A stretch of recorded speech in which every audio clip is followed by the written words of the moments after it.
Hello and welcome back to Mzansi. We're back again. It's that time of the night. How are you doing, Emily? Hi, I'm good, Mr. Anonymous. I'm very good. I'm doing well. It's been a while.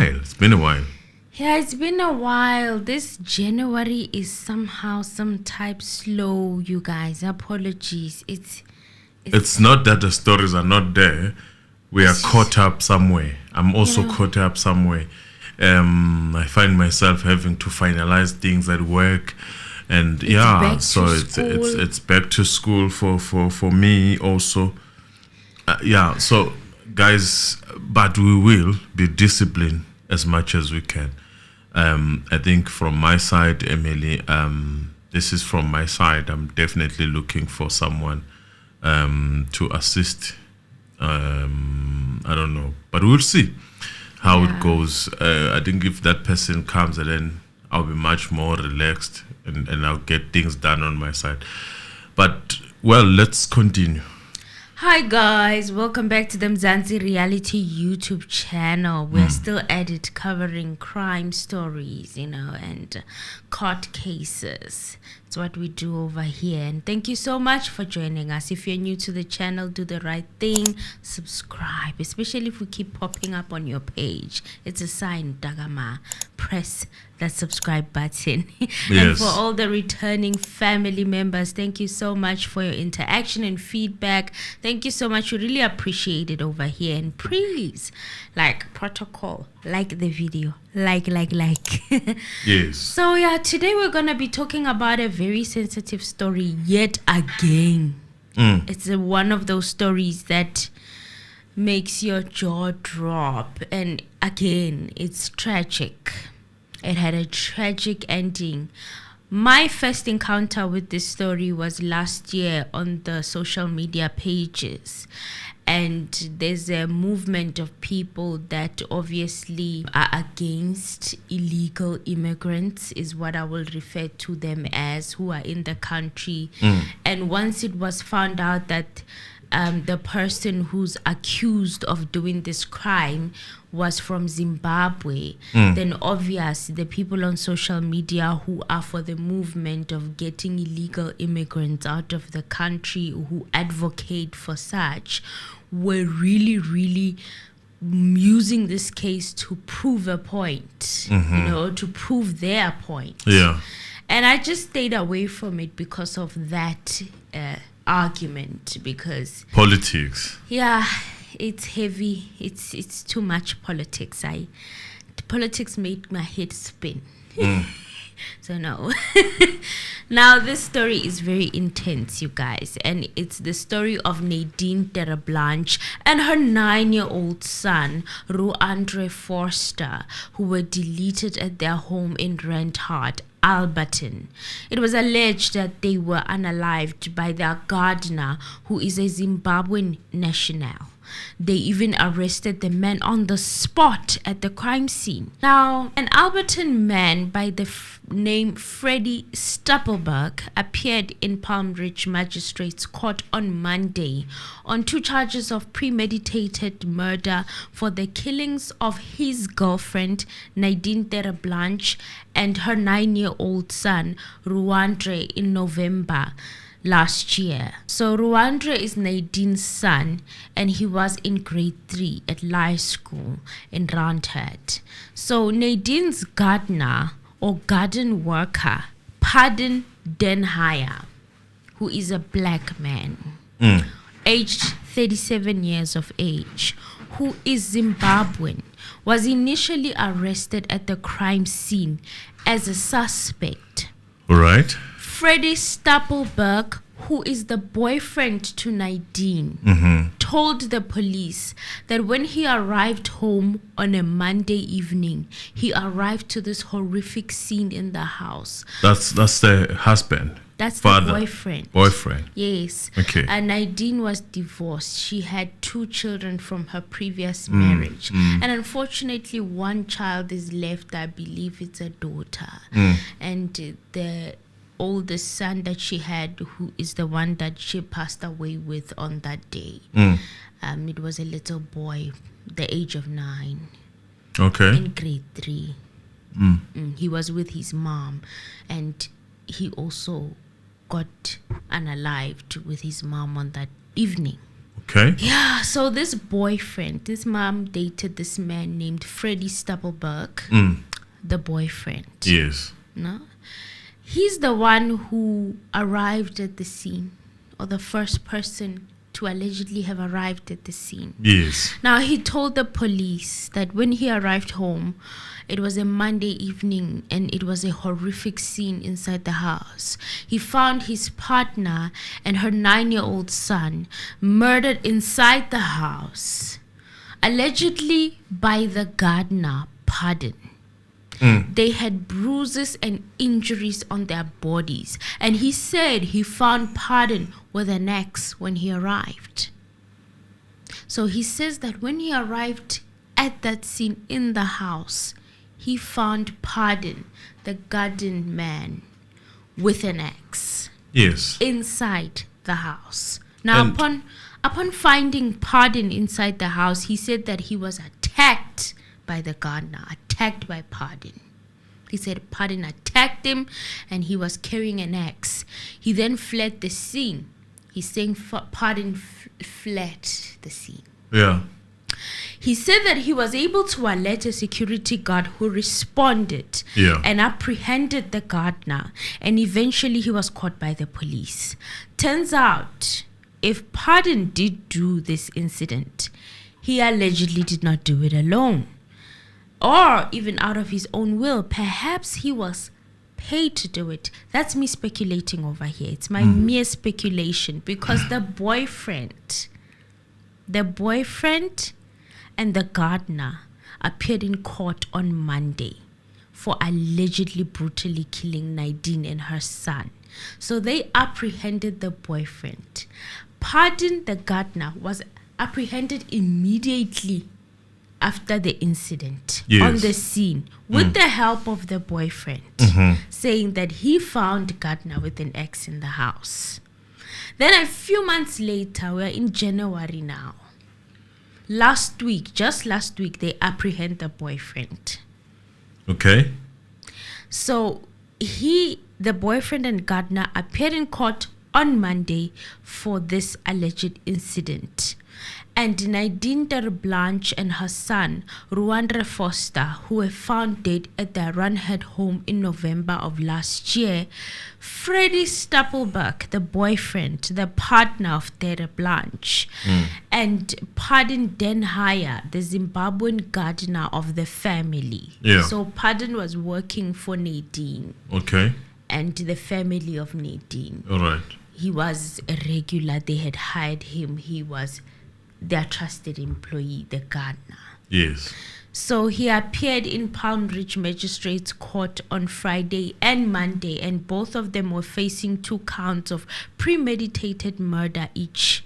So Pardon Denhaya and Freddie Stapelberg are both accused of killing them with an axe. So Freddie Stapelberg had previously claimed to be the one who discovered the bodies, and he's now a suspect of being part of the crime.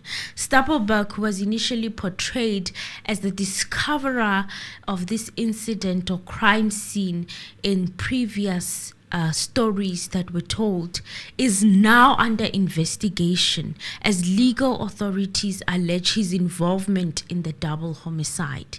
He faces 2 Schedule 6 charges of murder with premeditation.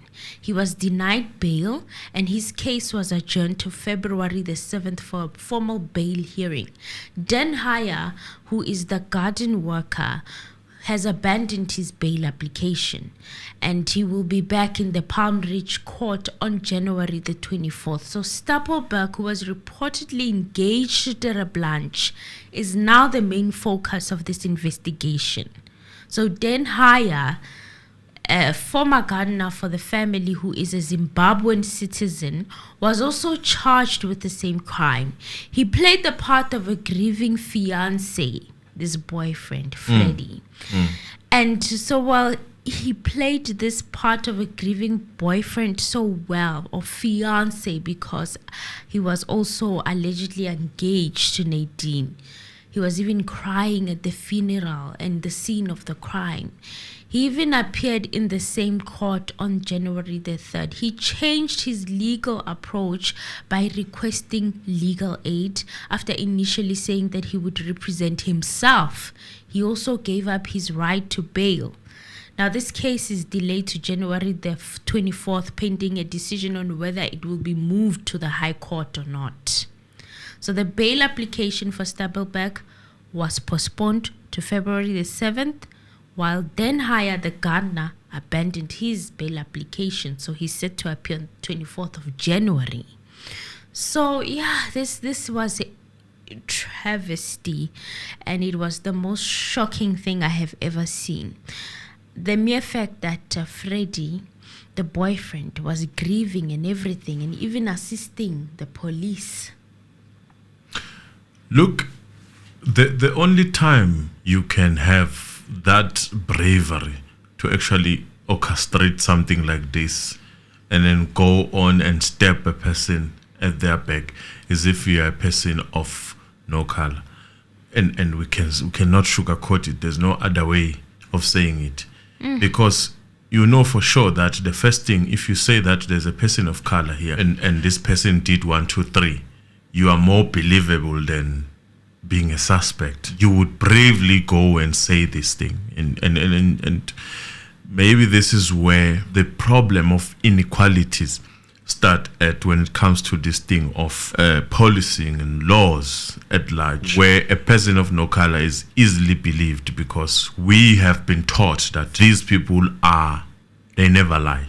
They are honest. So you easily believe them because they are rich. Why would they do But it? you should ask yourself in this case, and also speaks to the issues that we as Africans are facing. We are fighting one another. Some of you have even given South Africa a certain name that only exists in South Africa, by the way. Yeah. You won't get that name anywhere in Africa. It's only in South Africa. It's like the issue that we have spoken about of activists and whatnot, where if a man does something, it's big issue, but if it's a woman does the same thing, it's brushed okay. over. It's And almost like it's a problem that we are facing as South Africans, where we cannot voice our grievances, and when we voice them, they tend to be called a certain thing, and we cannot sugarcoat this situation. But look at it this way now. Because they know how they hired you, because they probably know that you don't have papers. So it's easy for the boyfriend to allegedly create a story. And it sits. And you're not going to have a voice. They know for sure. But what if they were in it together? Because I'm saying that they were in it together, most probably, allegedly. Not most probably, allegedly. Allegedly. But maybe a boyfriend was also planning alone. That how am I going to stab this person at the back?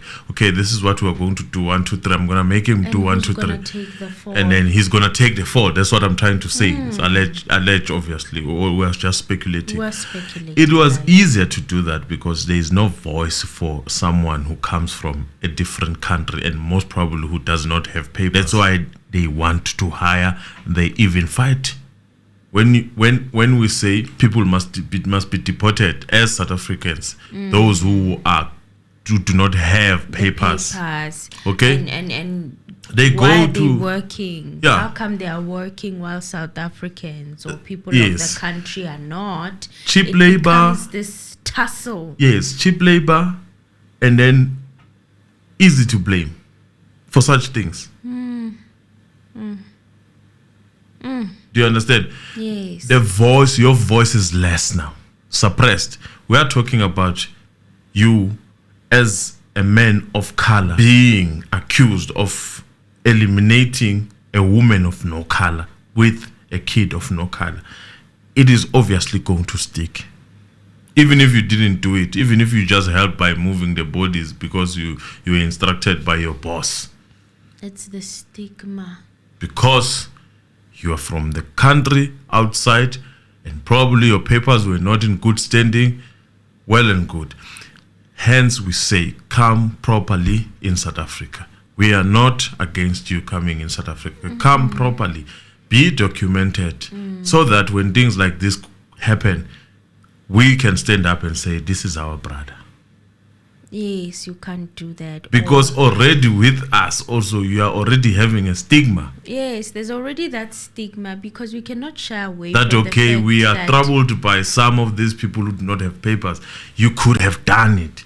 So when things like this happen, we ignore them. We pretend as if they don't even exist. Because we believe what is said. Yeah, we just have to. But the problem is that it is painting Zimbabwe as this bad country that has criminals who are ruthless. This man was free to if allegedly it is true that he lied and still alleged in this case, he might still walk. But I don't think the guy is gonna walk. I don't think the Zimbabwean guy is gonna walk. You mean that Freddie can work his way out? Yes. But it will be tricky for pardon because of the stigma that's already there. Yes. That they come here and they do crimes and then they go back. That's what the stigma that has been put on people that do not have papers. And it must be clear. People who have papers, they get work in the right way. We live with them. I have a lot of them. Yes. But then there are those. And then that are not when you sit down with people who come from Zimbabwe and you hear that actually they are this tribe and this tribe. This tribe actually is a combination of 1, 2, 3. Where you, in one position, you only thought, okay, these are all Ndebeles. Yes. And then they come, no. Actually, these are not Ndebeles. Ndebeles are very calm. These are so and so. I'm not going to say. But I've had a conversation with some women who work in a dry clean who distance the whole Ndebele tribe from this kind of things. So the best thing is to actually isolate this situation. People should come with proper papers and get proper jobs. And that thing, and proper pay. Do not come here and you know that you are supposed to be earning 10,000 and then you allow 5,000. Not even 1,500, they take it. 2,000, they take it. And we understand the situation back home. And then I'm going to say it because I'm also from villages. We understand the situation even in South Africa, there's an exploitation. Yes. In the farmers and everywhere. Yes. But don't exacerbate that exploitation to even lower prices than it is right now. Obviously, it's an issue with our government and whatnot that we every day try to deal with. And it's giving the arrogance as well, because whenever people of the country try to correct the situation, they fight, and the fight is always coming from the certain country, and then the stigma of the weight that I cannot even say here, that I really don't believe that it exists. I'm from KZN. Yes, there are even videos that we are mingling with Mozambicans.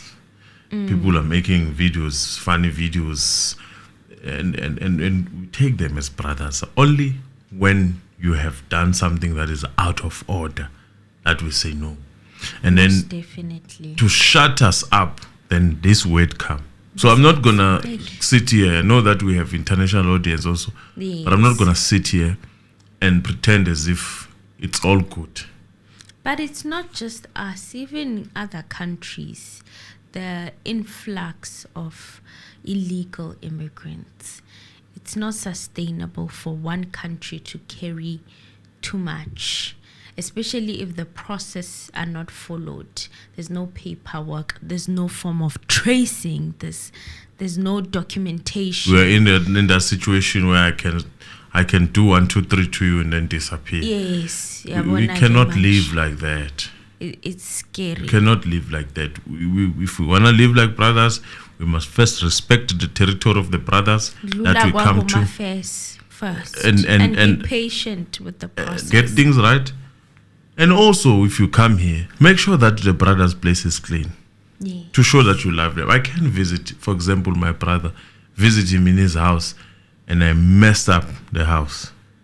Things that I don't do. You know, when you talk to some of these brothers and sisters that are coming, who came in the right way, they tell you how clean their country is. They pride themselves on that. How clean their country is from crime. Very clean.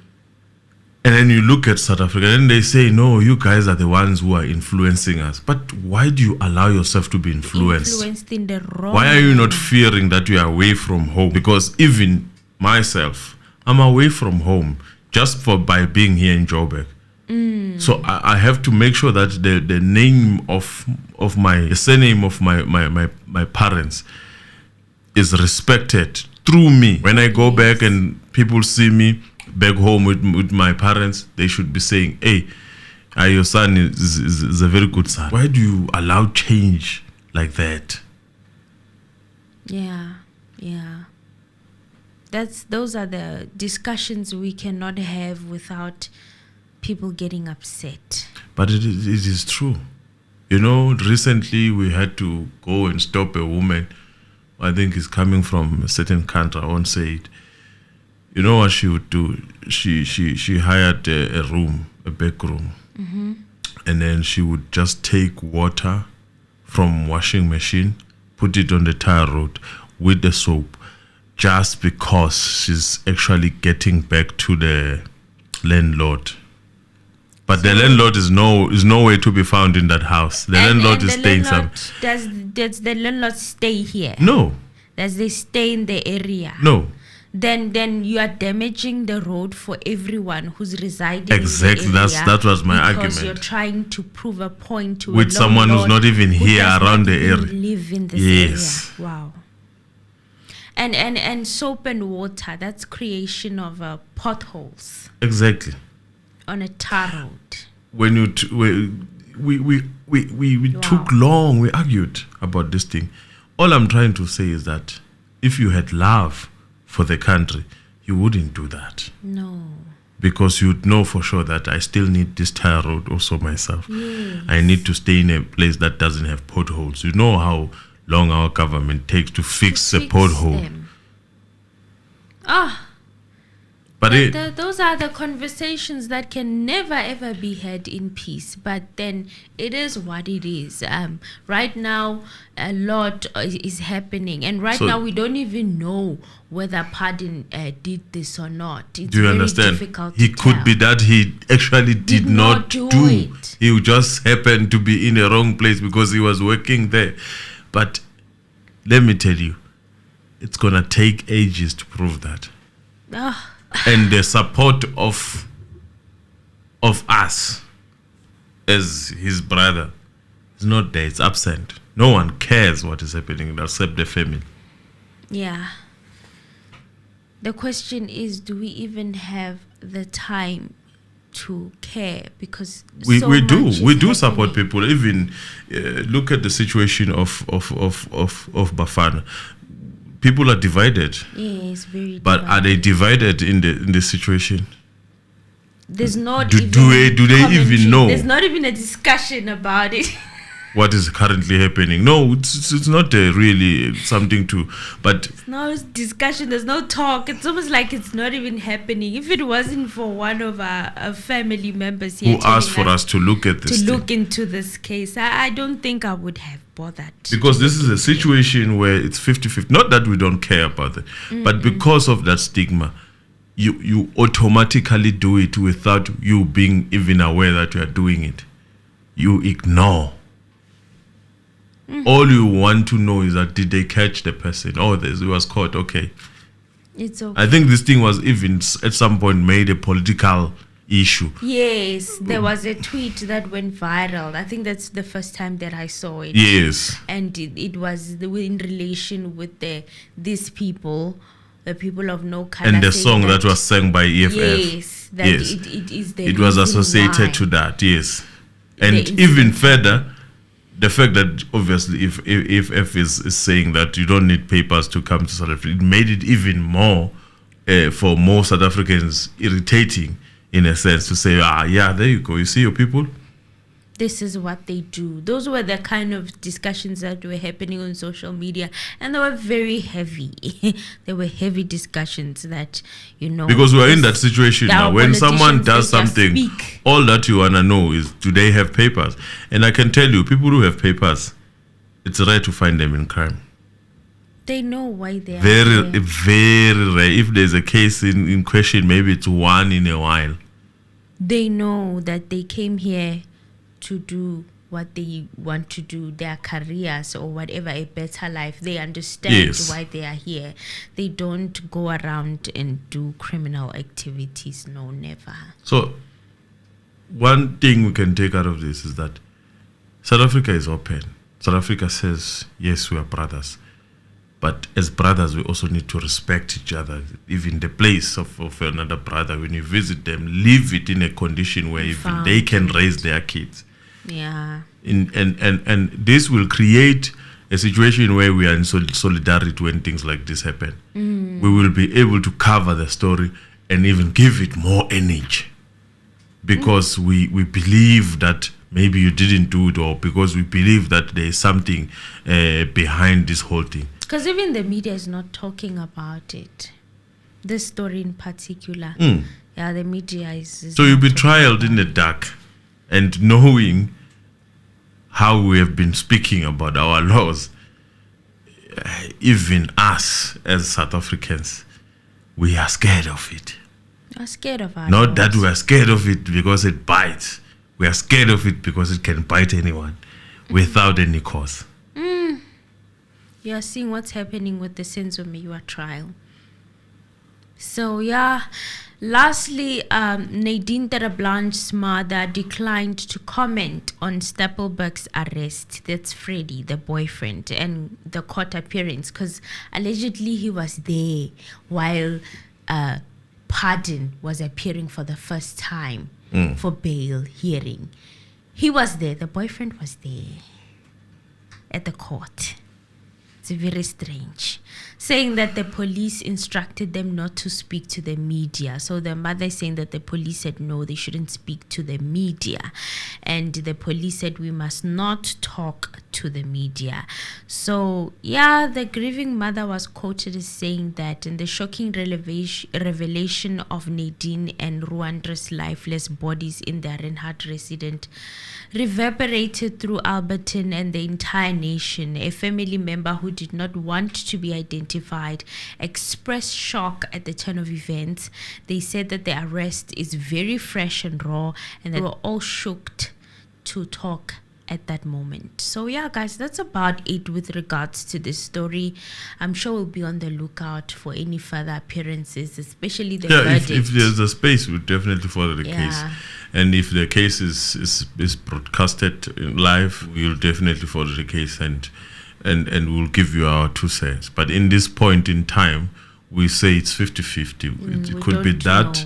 It could be that it happened the way it is narrated, or it could be that this guy was just there to do his duties as usual and then find himself in that position. And then when he realized that is the case, he probably flee, or he was told to move and run, and he did that. And then after that, the guy called the police and it suited his story. And that's an allegation of yours. But all I'm saying is that it's a speculation. It's not easy to do these things as a person of color. Yeah, it's not. More so if it's a person of no color. Yes, it's not. Which is why even with the other case, Abafana, we had difficulty. I mean, we had to really count our words. But what makes it now the issue of why we might lean towards the theory that it could have or it could not have is an issue of the fact that you did not fear the body, a dead body. You did not fear taking the clothes off. That's where it hinges at, because now it starts raising questions as to say, what more are you not fearing? Perhaps we are not even fearing the fact that this was a person of no color, because maybe you studied in schools that has these people. So to you look at them as normal. Some of us, we look at them as different, maybe perspective, a Yes. different perspective, because we studied in villages. Perhaps. Perhaps. And That's- initially, honestly, we must be honest. We thought this was going to be a case of false accusations and whatnot. We initially thought, I was like, there's no way. I think furthering this conversation might say that, or might suggest that the position is that. So let's cut it. it is alleged right now on all these stories. Let us say that we will follow, as usual, we will highlight what we need to highlight. Yes. We'll follow and analyze critically, because these are people's lives at the end of the day. Yes. So yeah, guys, thank you so much. And for those who are asking for this story, I hope you are happy because we tried our best to deliberate on it, even though it doesn't have much information, but we're waiting for the trial to begin. So from us, it's a bye, guys. Until the next upload. Bye.